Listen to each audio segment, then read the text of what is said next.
Une prise de parole rare.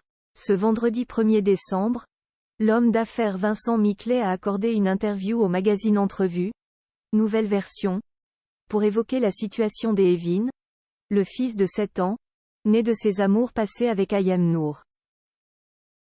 Sans nouvelles du garçonnet depuis 1 an désormais, et furieux que celui-ci ait pu quitter le Maroc avec sa mère, il a livré sa version des faits. La suite après la publicité ceste dans le nouveau magazine Entrevue qu'une interview exclusive de Vincent Miclet est parue. Tout juste racheté par Omar Harfouch, le magazine Entrevue est de retour en kiosque depuis le 1er décembre 2023, totalement remanié. Créé en 1992 par Thierry Ardisson, le magazine a logiquement choisi Laurent Baffy pour le premier numéro de cette nouvelle version. Il y évoque ses opérations de chirurgie esthétique. Leur belle romance s'est transformée en véritable guerre. Tombés amoureux en 2013, Ayem Nour, ancienne candidate emblématique de Secret Story, et Vincent Miclet, homme d'affaires, ont accueilli leur petit garçon, Evin, le 7 juin 2016, avant de se séparer, 3 mois après sa naissance.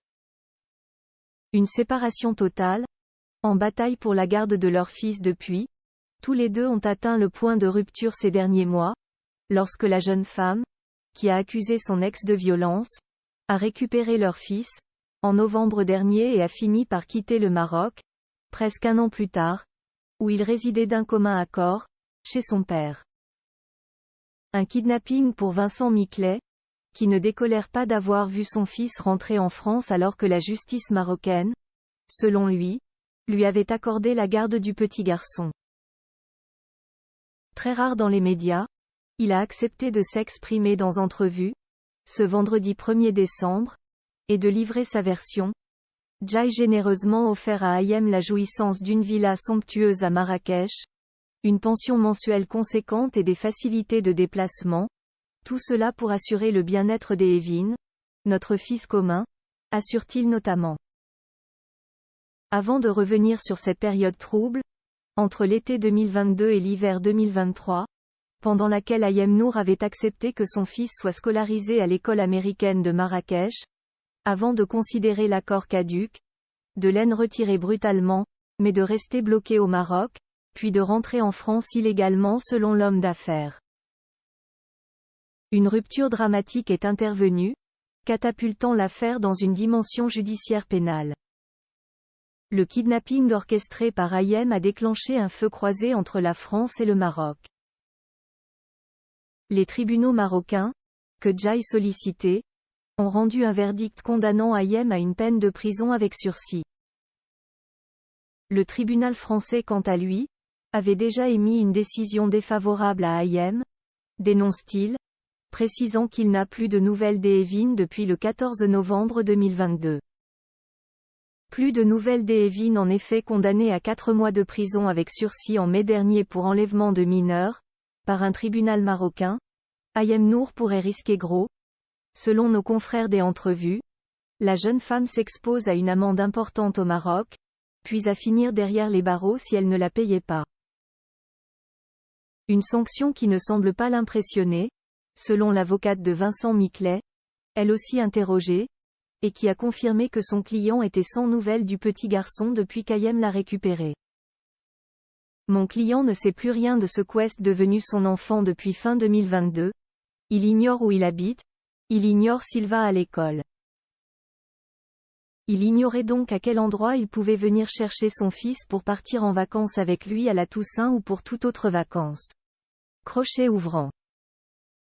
La mère n'a même pas eu la présence d'esprit de faire téléphoner l'enfant à son père pour qu'il y ait un semblant de contact. Elle limite sa communication à des obscurs posts sur les réseaux sociaux mais se garde bien de dire où elle est, dans quelle ville, à quelle adresse, etc. A-t-elle dénoncé, avant de se questionner sur le bien-être du garçonnet? L'idéal serait déjà que la mère comprenne que cet enfant a un père, et qu'au-delà de toute considération juridique, le privé de son père ne peut que lui être extrêmement préjudiciable. L'idéal serait donc qu'elle revienne à un comportement normal ou que sa situation antérieure soit rétablie. Cet enfant était heureux au Maroc, Il allait à l'école chaque jour et ne manquait de rien. Aujourd'hui, il est dans la nature et n'a même pas pu aller normalement en classe comme tous les enfants depuis la rentrée. C'est plus que regrettable, a-t-elle lancé dans la même interview. Une réponse des AYEM? Pour le moment, Ayem Nour, qui a relaté tout au long de l'année toutes les péripéties judiciaires sur ce sujet dans les médias ou ses réseaux sociaux, n'a pas encore répondu mais pourrait bien rapidement contre-attaquer. Le soulagement est indescriptible, la joie est immense. Des batailles, Jen est connue. Jen est menée. Mais celle-ci est de loin la plus grande et la plus impressionnante qu'il m'a été donné d'affronter, me battre contre la toute-puissance pour le bien-être et l'équilibre de mon fils, avait-elle écrit sur Instagram au moment de son retour en France. Et on espère que cette bataille pourra s'apaiser le plus rapidement possible. La suite après la publicité.